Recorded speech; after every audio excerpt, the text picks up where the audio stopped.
Magandang umaga mga kamotodex. So, welcome back po sa aking YouTube channel. So, ngayon sa video ito ay ituturo ko naman po sa inyo kung ano yung tamang proseso sa pagbabaklas ng cover ng Smash 110 or Smash 115. So, sa mga ganito po kasi mga kamotodex na mga Smash 110 or 115 ay may tamang paraan ang pagbabaklas ng kanyang mga cover or kanyang kaha.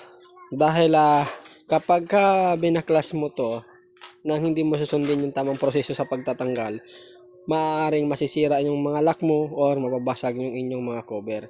So may tama po itong paraan or may sikreto ito sa pagbabaklas ng cover. So ngayon bago natin ipagpatuloy itong video, sa mga hindi pa po nakapag-subscribe, please click po ng subscribe button sa baba lang po ng video na to. At pakiclick na rin po ng notification bell para lagi po kayong updated sa mga bagong video ina-upload kagaya po nito. So ngayon tuloy na po tayo. So dito nga mga kamotodik, kauna-una nga sinasabi ko, lagi may sikreto po sa pagbabaklas ng cover ng Smash. So unang-una kung magbabaklas po kayo ng cover, ang pinakauna nyo pong tatanggalin dito ay itong tornilyo na to. Dito po yung lock dito sa upuan. Yan. So ito pa ang una nyo tatanggalin, yung lock sa upuan. Dahil kailangan nyo po muna tanggalin yung upuan. So mayroon po yan isang tornilyo. Ngayon tanggalin nyo na po itong lock. Yan. Tandaan nyo lagi mga kamotorik, kung ano yung una nyong binaklas, yun din yung pinakahuli nyong ibabalik. Para hindi kayo malito sa pagtanggal ng cover ng mga Smash. Ayan. So, pag natanggal nyo na yung upuan, ang isusunod nyo naman na baklasin dito ay itong cover na to sa U-box. So, ito yon. So, ito po. Ayan. Ganyan lang po yung kadali. Tinanggalan ko na ng mga tornilyo dyan para mabilis yung ating ang ating vlog, no? So, para hindi na masyadong umaba yung video natin. So, ito. Yan. Ganyan lang kabilis. So, pag natanggal nyo na to, itong kanyang cover sa U-box, ang susunod nyo po na babaklasin dito ay ito. Itong kanyang cover sa harapan ito. So yan mismo ang isusunod yung babaklasin. So meron po yan dito mga bolt. So makikita nyo, meron po yan dito dalawang tornilyo at dalawa din sa kabila.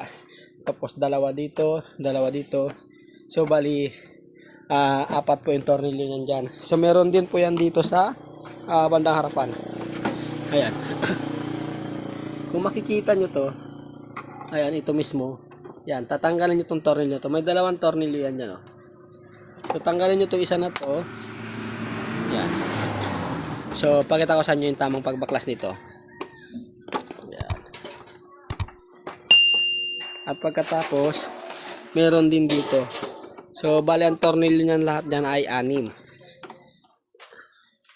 Kabilaan po yan, mga kamotodek. Yan.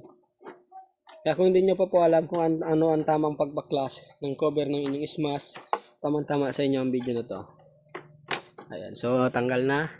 At syempre, tanggalin muna natin to, yung kanyang maskara. So, pwede nyo na itong tanggalin.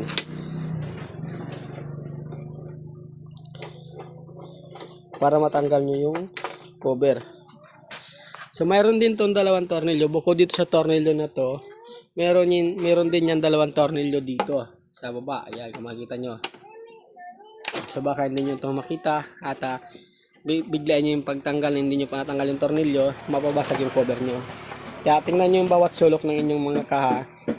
Baka may mga nakatornilyo pa yan, kahit sa anong motor. So dito meron din yan. So ganito lang, napakadali lang naman baklasin ng cover ng Smash 115.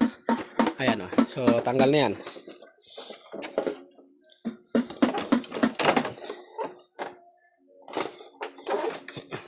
So, yan, ganyan lang. Ito na lang yung natira. Yan. So, ngayon, ito na yung sunod natin. Ito. Yan. Yan, ganyan lang yan.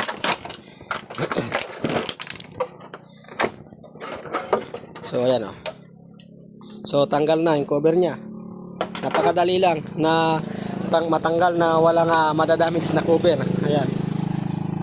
So, baklas lahat yan. Oh, tatanggal na lang din. Oh. So, ngayon, ito, yan na, saglit na lang baklasin yan. Ngayon, pag binaklas nyo to, meron din tornilyo yan dito sa gilid. Dito, sa sulok.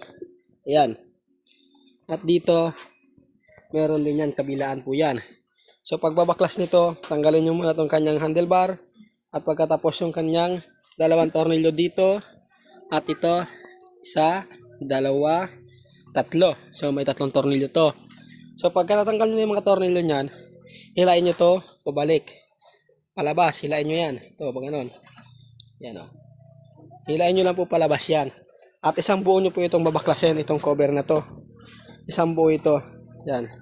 Hindi nyo paghiwalayin yan. Isang buo nyo po babaklasin yan at isang buo nyo rin isasalpak. So, ngayon hindi ko na ito babaklasin dahil yan na lang din naman yung natira.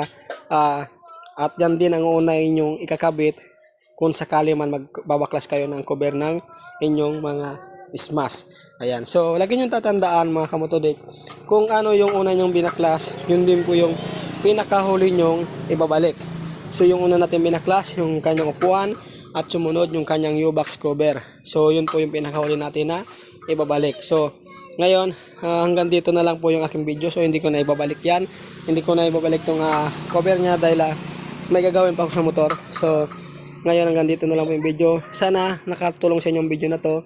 At kung sakaling mo nakatulong to at hindi ka pa nakapag-subscribe, please click po ng subscribe button sa baba lang po ng video na to. So, ayan lang. Maraming pong salamat.